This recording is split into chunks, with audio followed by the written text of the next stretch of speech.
raised in Southern California. My father was in the military, and he was stationed in that area. It's funny because a lot of military brats, they go all over the world. I wasn't like that. I stayed in that little nugget of Southern California. Are you an only kid? No, I have a younger sister who's 13. I don't know, she's 16 years old. I'm sorry. You remember her name? Her name is Dominique. Yeah, I remember that. How tall are you? I'm 6'8".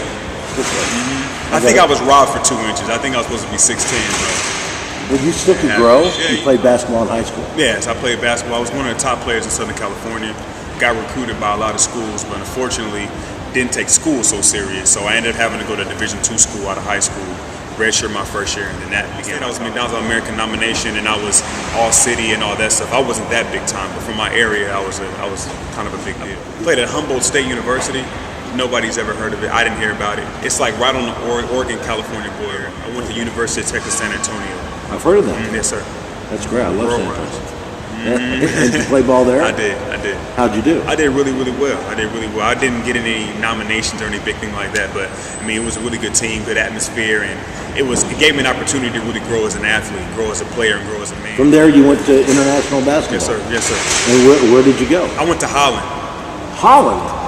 Did they make you wear wooden shoes? I put some on, actually, and they're not very comfortable. They didn't make you play basketball? They didn't make me play basketball. I think I messed the court up. I played for 2 seasons. And then what happened? I got injured. Like, I was going to get re-signed. My wife was pregnant at the time, and I was being selfish and greedy. I probably should have been on the safe side and re-signed the contract, but I didn't. I wanted to see what else was out there, and I went down and was on the bench for 8 months.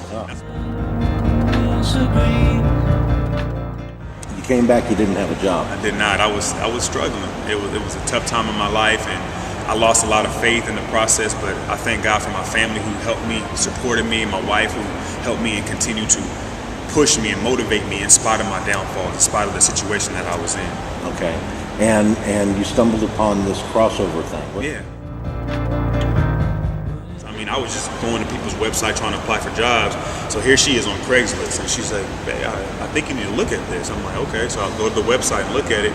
It looked like a joke. Like, I was like, "You're kidding me, right?" She's like, "No, it's serious. I think this would be something that maybe you can get involved in, and no telling where it can go." Xrossover is a year-round basketball academy where we train kids from ages 4 all the way up to college. But what makes it different is that the inventor, he's an inventor of a basketball dribbling vest that transforms the ball handling of any athlete. I mean, I sent him an email. It was 4 o'clock in the morning. I sent him my resume. Didn't think anything was going to happen. By 9 o'clock, he was calling my phone. We talked for about 2 hours and invited me to a session. The rest is history. And McKinney, this came about just randomly. It was a random blessing that kind of came from the sky. I was employed by the YMCA. It was one of the many jobs that I had applied for when I was unemployed. So the sports director gave me a call out of nowhere and said, "Hey, would you want to red flag football?" I'm like, "I don't have a job, might as well." So I did it. We began talking, and he's like, "We have camps in the summertime, clinics, monthly clinics. Would you like to run them?" I'm like, "Of course." And now you've taken this to the Imagine School. Yes, we have. And what's going on there? We have an after-school program, an enrichment program. How old are the youngest kids? 4 years old. So we have a saying that we don't look for the elite, we create the elite. So we can take a kid who has not played basketball in his life and transform him into a basketball player. Throughout the school year, I go and speak to the school. I speak to some of the students who ever want to come hear me, and I play against the 2 top basketball players in the entire school. At what age? Middle school and high school.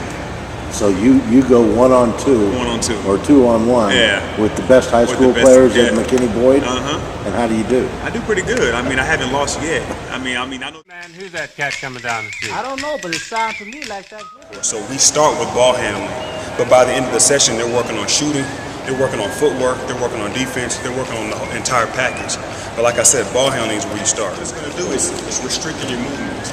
So it's going to force me to get in the proper position, and every time I pound the ball, I'm pulling on these resistance cords, which is strengthening my body and also sharpening my ball handling skills. All right.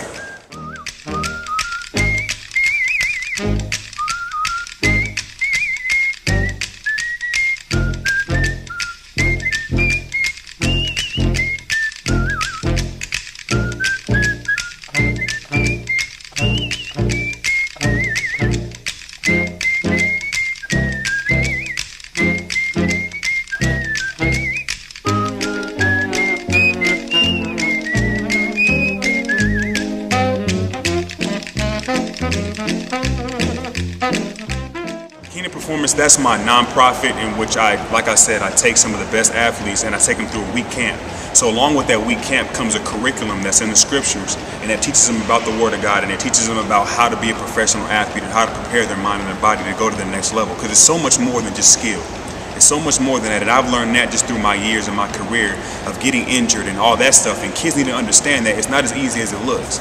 And so I utilize my testimony. I have speakers come in and we do community service and we give back, and I show them the entire package of what it takes to not only be an elite athlete, but to be a true man and woman. And so you and your wife moved to Texas, moved to Allen. Moved to Allen. Moved to Allen, and you have a kid at this point. We have a daughter, yes. How old is she now? She's 20 months.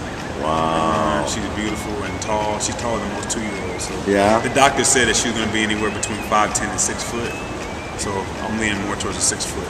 That'd be awesome. You're telling her that's what you need to I'm telling you, you know what? I'm going to feed you whatever I got to feed you to make sure you get to that 6 foot. And what are you going to do with her when she gets to 6 foot? You already know what I'm going to do with her. I'm going to have her on that court doing damage. I'm thinking big. I'm thinking Olympic gold. If you think you have a story to tell, send me an email. But I have to tell you up front, it better be good. I hope you...